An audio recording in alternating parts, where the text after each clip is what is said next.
আসাম আগরতলা বিকল্প জাতীয় সড়ক মরণ ফাঁদে পরিণত হয়েছে। প্রেমতলা থেকে আসাম সীমান্ত পর্যন্ত বেহাল রাস্তা, দুর্ভোগে সাধারণ মানুষ। আসাম আগরতলা বিকল্প জাতীয় সড়কের প্রেমতলা থেকে আসাম সীমান্ত পর্যন্ত অংশটি বর্তমানে মরণ ফাঁদে পরিণত হয়েছে। দীর্ঘদিন ধরে কোনো সংস্কারের উদ্যোগ না থাকায় এই গুরুত্বপূর্ণ সড়কে চলাচল এখন জনসাধারণের জন্য চরম দুর্ভোগের কারণ হয়ে দাঁড়িয়েছে। রাস্তার মাঝে পুকুরের মতো গর্ত সৃষ্টি হয়েছে, যার ফলে যানবাহন চালকদের জন্য পথ চলা হয়ে পড়েছে ঝুঁকিপূর্ণ। প্রতিদিন স্কুলগামী ছাত্রছাত্রী থেকে শুরু করে সাধারণ যাত্রী, ব্যবসায়ী এবং রোগীবাহী অ্যাম্বুলেন্স পর্যন্ত বাধার সম্মুখীন হচ্ছে। স্থানীয়দের অভিযোগ, সংশ্লিষ্ট দপ্তরের উদাসীনতার কারণে বছরের পর বছর ধরে এই সড়কের অবস্থা ক্রমশই অবনতির দিকে যাচ্ছে। বর্ষাকালে গর্তগুলোতে জল জমে আরও বিপজ্জনক পরিস্থিতি তৈরি করে। স্থানীয়রা জানায়, যদি অতি দ্রুত রাস্তা সংস্কার না হয় তাহলে তারা রাস্তার গ্রুপ থেকে শুরু করে বৃহত্তর আন্দোলনে যাবে। স্থানীয়রা একজন স্থানীয় বাসিন্দারা বলেন, রাস্তার অবস্থা এমন হয়েছে যে গর্তে একবার যদি কোনো যানবাহন ঢুকে পড়ে তখন সেটি টেনে তোলা দায় হয়ে যায়। প্রতিদিন আমরা দুর্ঘটনা ঝুঁকি নিয়ে চলাফেরা করছি। অন্যদিকে স্কুল পড়ুয়া ছাত্রছাত্রীদের যাতায়াতে বিপত্তি দেখা দিচ্ছে। বিশেষ করে বর্ষাকালে ছোট ছোট বাচ্চাদের স্কুলে যাওয়া আসা কার্যত রীতিমতো চ্যালেঞ্জ হয়ে দাঁড়িয়েছে। স্থানীয় বাসিন্দারা অবিলম্বে রাস্তা সংস্কারের দাবি জানিয়েছেন এবং বিষয়টি সরকারের উচ্চ মহলে তুলে ধরার আহ্বান জানিয়েছেন।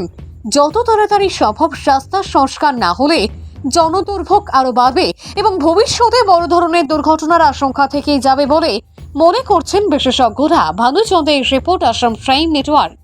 তাকিয়া কুর্তি যাওয়ার রাস্তা প্রেমতলা থেকে 1 কিলোমিটার হইতো না। এই রাস্তাটা দীর্ঘদিন থাকি রাস্তায় খুব বুগার মানুষের রাস্তা এটা গর্ত হয়েছে প্রচুর পরিমাণে। এখনটা তারা কাজ করছে করিয়া মানুষের দোকানের সামনা মাটি সাটি খাটিয়া ফিয়াছে করিয়া ডেইন দিত করিয়া ডেইন দিছে না, অর্ধে করছে করিয়া হয়েছে। আর এটা যে বড় বড় গাছ হয়েছে, 2-3 দিন টুকটুকি অ্যাক্সিডেন্ট হয়েছে।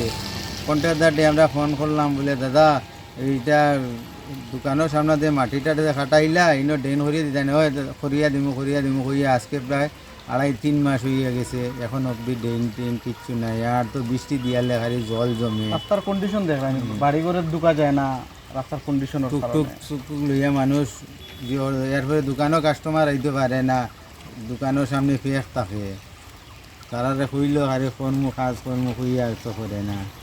কাজ পড়িয়া গেছে, দেখুন ওই কাজের কোয়ালিটিটা দেখুন, জল ওই দেখুন কাজের কোয়ালিটিটা কীরকম, হাঁটু জল হয়ে গেছে। তো আগরতলার কিন্তু এটা আর একটা ব্রাঞ্চ হইল মানে ধর্মনগর সমরজিৎ করিয়া তাইনের আন্ডারে কাজ চলে। তান দিয়েও আমরা ফোন করে বললাম, বলে সমরজিৎদা আমরা দোকানের সামনে যে অবস্থা একটু করিয়া দিমু করিয়া এখন অবধি করছে না। দোকানও মানুষ আইতে পারে না এই পরিমাণে ফিরে হয়। আমরা চাইয়া মানে রাস্তাটা সুন্দর হইতো, সবর লাগি বালা, রাস্তাঘাট হইলে সবর বালা, রাস্তাটা একটু সিদ্ধ হইতো, রাস্তাটা তারপরে ফুলাফান স্কুলও যাইতে পারে না, এই বৃষ্টি সিজনও পেকে একদম জিও করে ফেলাই দেয়। আপনার দেখুন বাগন স্কুলও আছে, স্কুলের ফুলাফানটা স্কুলও যাইতে পারে না এই রাস্তার গর্তর কারণে।